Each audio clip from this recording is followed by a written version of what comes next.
Mountbatten Windsor is officially a commoner after being formally stripped of his last remaining honours by the King.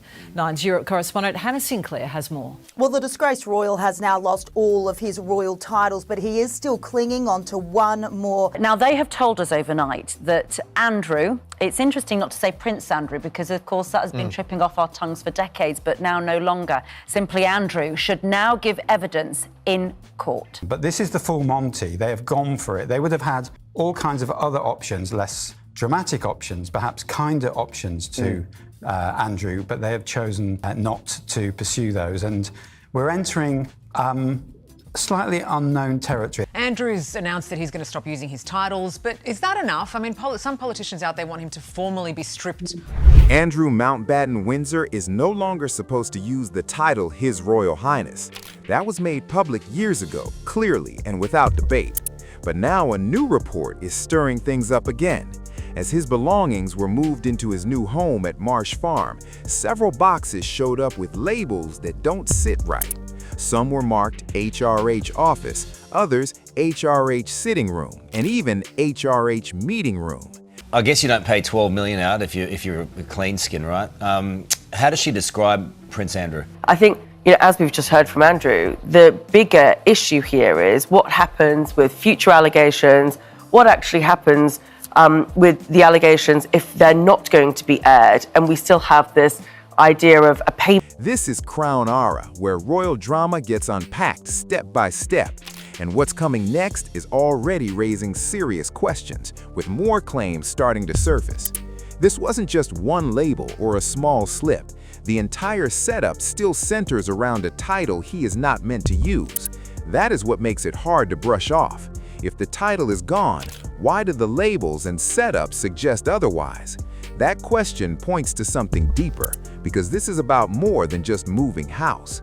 It's starting to look like a pattern, hinting that Andrew may not fully accept how much his status has changed. Here is what is confirmed. Over the past few days, hundreds of boxes have been delivered to Marsh Farm, a 5-bedroom home on the Sandringham estate, expected to become his main residence after leaving Royal Lodge. He's going to be funded, some sort of income is going to come to him from the King. The King's pretty clear that's not going to be Crown Estate money. In no way could people say it was the state supporting him. But this is the most extraordinary set of arrangements that have been announced. It gives you a sense of the scale of the damage that the royal families think that, it's hard to stop calling him Prince Andrew, that Andrew Mountbatten Windsor had been inflicting on the institution. That move says a lot. Royal Lodge was not just any house. It was a 30-room home tied to senior royal status. Walking away from that is a clear step down, and people are paying attention. The move was not smooth either. Reports mentioned delays, with downsizing becoming a real problem. There were even claims Andrew wanted access to more than one property during the transition. In the end, the move happened, but it did not stay quiet like planned. Now the focus is not the move itself, but the details behind it. As boxes were carried into Marsh Farm, certain labels stood out fast: HRH office, HRH sitting room, even HRH meeting room. That detail matters. In royal households, titles follow strict rules. Staff do not make guesses. They follow clear instructions. So those labels were not random. They reflect how the household is being run, and possibly how Andrew is still addressed in private. Andrew has in turn been linked to that. That then could embarrass Keir Starmer if questions are asked in the House of Commons about the Prince's allegiance to some of these people that are under suspicion with regard to that scandal. That is where real questions start, because officially he is not allowed to use His Royal Highness in public or formal settings. That restriction came after his connection to Jeffrey Epstein pushed him to step back from royal duties and lose official roles. It was part of a bigger effort to separate the monarchy from that situation. So when those HRH labels appear, it creates a clear mismatch. In public, the title is gone, but in private, it seems to still be used. That is where things start to feel more revealing. This is not a one-off either. For years, reports have described Andrew as demanding with staff, focused on protocol, and very particular about how things are done, expecting a level of formality linked to his past role. There have also been claims he still calls himself Prince Andrew in private. When you connect that with rooms labeled HRH, it starts to look less like habit and more like expectation. Now look at the contrast. Everything around him has changed. Marsh Farm is not Royal Lodge. It is a 5-bedroom farmhouse with recent updates, but compared to a 30-room estate, the difference is hard to ignore. Even the security setup feels different. Reports say an electric fence now surrounds the property, creating more distance from the rest of the Sandringham estate. It feels tighter, more controlled, and clearly more restricted. Then another detail caught attention fast. The king recently stayed at Sandringham, just 2 miles away, and did not visit Andrew. That distance speaks for itself. Then, last month, things took a more serious turn. Andrew was reportedly detained and questioned by police for over 10 hours. During that time, no title was used. No prince, no HIH, just detainee, a standard term used in custody. Handed the initiative and the control of the communications to Andrew, and that was a severe error. That was a very big public relations mistake by the palace. But what they've done today, this evening, puts that right with knobs. That shift stands out. Sources say he was treated like anyone else under investigation with no special status, which reportedly caused frustration. Now there are two very different realities at play. On one side, official systems strip away rank and privilege. On the other, a private household seems to operate as if those titles still matter. That contrast is hard to ignore. Then there's what was inside the boxes. Clothes, antiques, books, and personal items, including My Life on Mars by Colin Pillinger tied to the Beagle 2 project. These are ordinary items, but in this context, they feel different. Carefully packed, clearly labeled, and moved into a much smaller home, they start to tell a bigger story. It comes across like someone holding on to parts of an old life while stepping into a very different reality, and it does not end there. At the same time, Sarah Ferguson, Andrew's ex-wife, is facing fresh attention. There's now a motion being considered over whether she should lose the freedom of the city of York, an honor she received in 1987.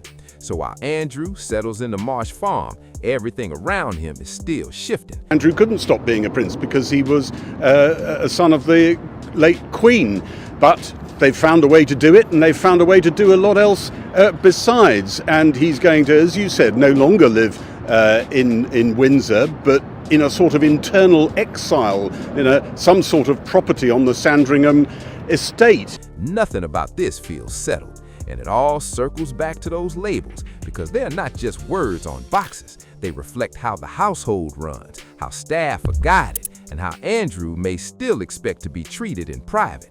In this situation, those details point to something bigger. Despite losing titles, roles, and public standing, very little may have changed in private. That's what makes this hard to ignore, because it's not really about the move, it's about what the move reveals. The idea that Andrew may still be holding on to a version of his status that no longer exists is where the real tension sits behind closed doors. It starts to look like the same lifestyle and expectations, just without the public recognition that once came with it. That contrast raises serious questions, and it keeps building. Reports also suggest the move to Marsh Farm was not as quiet as planned. A lot of nerves, I think, in the palace and in Downing Street as well, because you've got to remember, it's less than, 10 days since we had that statement which basically allowed Andrew to pretend he was not using the title. Some describe strong demands during the transition, with staff under pressure to meet very specific expectations. Everything had to be arranged exactly, from room layouts to daily routines, with a structured and controlled setup similar to Royal Lodge. That is what stands out most. Nothing about this move suggests someone truly stepping back. If anything, it looks like an attempt to recreate the same environment, just in a smaller space. Staff are still expected to follow strict standards, use formal language, and based on those labels, possibly continue using the same title. That level of consistency says a lot. If you have been following this, it may not feel surprising, but this is where it gets more revealing, because it's not just about Andrew. It also reflects how the wider institution is handling things. In public, there's a clear effort to create distance, showing consequences and boundaries. Behind the scenes, the picture feels less simple. There's a reduced role, a smaller home, and a limited public image. At the same time, the structure around him still appears to run with the same formality and expectations.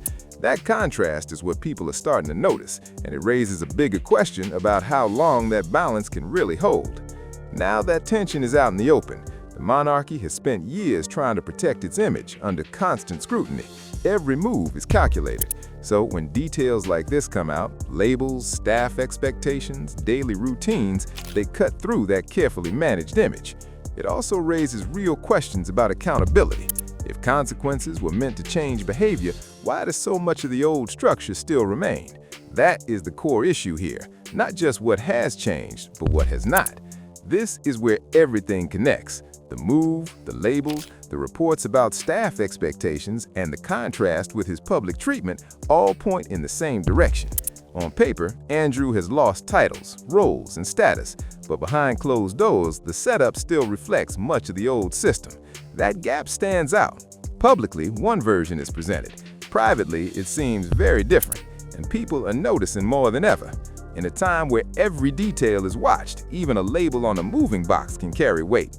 It's not just about what's written, but what it represents and how much has really changed. And more importantly, who's responsible for making sure those changes actually hold? That question cannot be brushed aside, especially as the monarchy tries to maintain trust and stability in public view. What we're left with feels unresolved. The official version says one thing, but the details suggest something else. When those two sides don't match, questions follow. And right now, those questions are not fading. It leads to a bigger issue. What happens if this gap between public image and private reality keeps getting exposed? Once patterns like this are noticed, they tend to stick. The dots are starting to connect. Each new detail adds weight. The move, the HRH labels, the reports about internal expectations. It builds a picture that's becoming harder to ignore. And as it grows, so does the pressure. This is no longer just about Andrew. It starts to reflect on the wider system, the people managing it, the structure around it, and the decisions made out of sight. And once stories like this gain ascension, they rarely stay contained. Now it's not just about what has happened, but what comes next. Will things finally shift to match the public story, or will more details come out and widen the gap? One thing is clear, the spotlight is back, and it's not fading anytime soon. What matters now is how this continues to unfold. When attention reaches this level, it doesn't disappear quietly. Every detail gets picked apart, every report examined, and every inconsistency becomes harder to ignore. The focus is shifted. It's no longer just about what Andrew lost, but how he's living now. People are looking beyond official statements and paying attention to patterns and behind-the-scenes behavior. That's where it becomes uncomfortable, because if private reality doesn't match the public image, the gap only grows. This is no longer a one-off story. It's turning into ongoing scrutiny, with each detail adding more weight to a conversation that keeps building. The real question is what happens next. Will things finally shift to match the public story, or will new details push this further into the spotlight? One thing is clear, this is not over. Andrew's sense of entitlement has been talked about for years, and reports suggest it may still be present. Staff accounts have painted a consistent picture, and with these latest details, attention is rising again.